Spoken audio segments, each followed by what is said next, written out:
A new NBC News poll shows Donald Trump's favorability rating among adults at only 32%. That's significantly down from his rating back in January. Then it was 40% favorable among registered voters. This is really interesting. So Democratic strategist Colin Rohero and co-host of the Real Man podcast, Marshall Kossoff, they join us now to discuss. Marshall, let me start with you. I find this fascinating because today is the 100th day that Biden is in office, but it is also the 100th day that Trump has been out of office. And so from that metric, what do you make of that declining popularity? I also saw, and you should put not too much stock in this, but amongst betting markets, Ron DeSantis is actually considered the favorite for the GOP nominee, not Trump. He's actually much less favored than DeSantis amongst people who have money on the line. There's a lot to be said about political betting markets, the most sophisticated thing in the world, but they're interesting little indicators. So what do you make of that?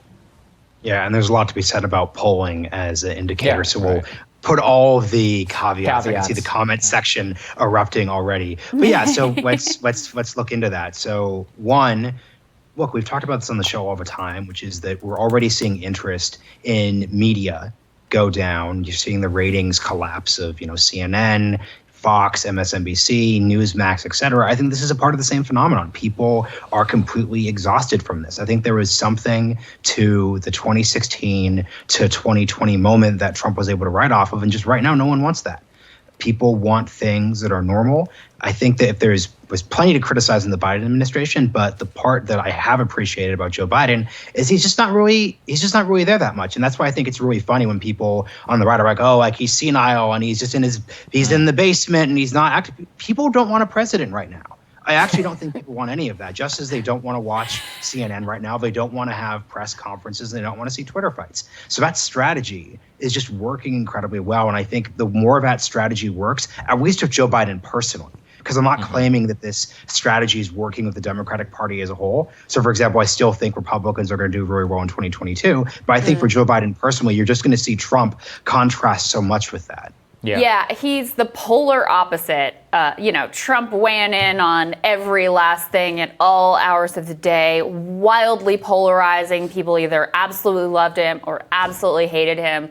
Biden, it's the opposite dynamic where people feel like, the people who like him, they're like, he's good, I like him, and the people that hate him are also sort of like, don't really like him, but it's not that super hard emotional core that you had during the Trump era. Colin, this was also interesting on the Trump numbers. According to this poll, his poll within his own party appears to have lessened.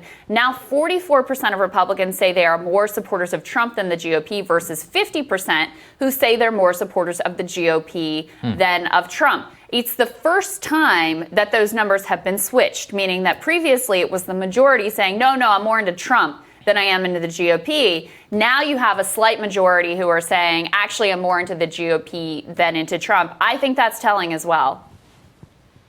Yeah, absolutely. And I predicted this. I agree with some of what Marshall said, but I think a lot of this is just out of sight, out of mind, right? Trump's entire appeal was he was this caustic, bombastic tweet machine that was just saying the most salacious things to give himself attention all the time. And I almost called him this dark voice of the Republican Party. So maybe what the darkest elements of the Republican Party are thinking, Donald Trump is tweeting. And there was a certain amount of appeal in that. But he's no longer there anymore. And I think actually it's not so much that people don't want a president right now. It's that Joe Biden is actually getting things done.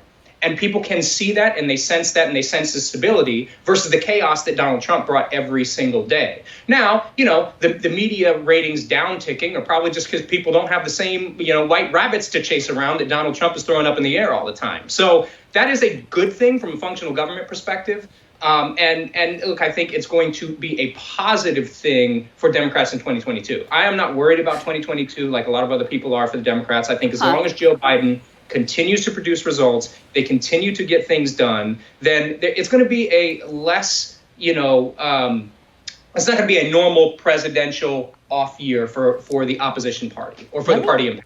Let me follow up with you there, Colin. What do you make that you know Florida quite well? Florida's getting a seat, Texas getting 2 seats, all of that. There was a lot of talk amongst Democrats about redistricting, given that Republican legislatures control that. Given that, what's the margin in the House right now? Is it like 5, something like that? Anyway, given that, what do you make then? Why are you so optimistic about 2022? I actually more kind of agree with you than Marshall's. Go ahead. Yeah, I'll tell you why. I know a lot of the districts that we lost, and some I even worked in, I would call them Trump rental seats, right? You had this large turnout as a direct result of Donald Trump. That is not going to carry into 2022. You're not going to have that same turnout pattern amongst Republicans and people who haven't voted in 10 years coming back out to vote again, which is essentially what happened in the state that you mentioned, like Florida. So there's a lot of those districts that are going to swing back the other direction as long as there are good candidates that run good campaigns that are communicating with people about the positive things that Democrats have been doing and the positive things they want to continue to do. So I think you have a margin that is going to increase actually in the House as long as things are done correctly. The Senate's another story, a little bit more difficult fight, but I'm still optimistic based on the fact that a lot of those congressional seats, I would call them current rental seats. And if we go back to 2008, there was a lot of districts that were won by Democrats that were Obama rental seats, and in 2010 they went right back.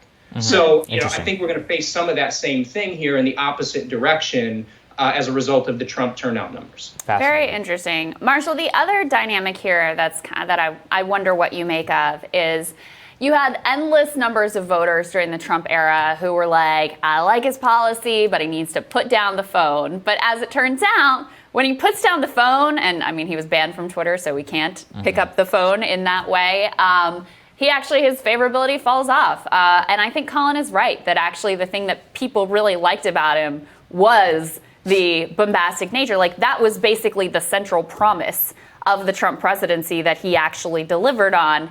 And so now that he's not out there owning the libs every day, he's just not as interesting anymore.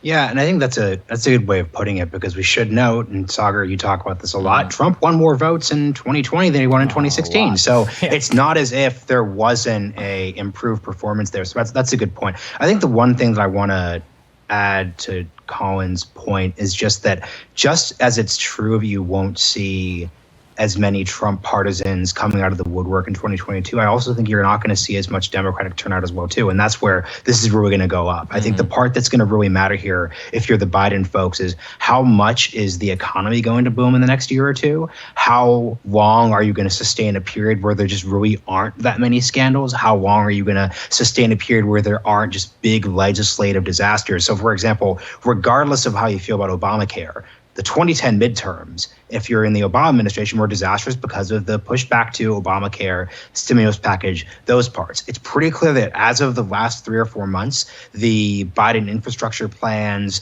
the checks, all those plans aren't going to be similarly sized albatrosses around his neck.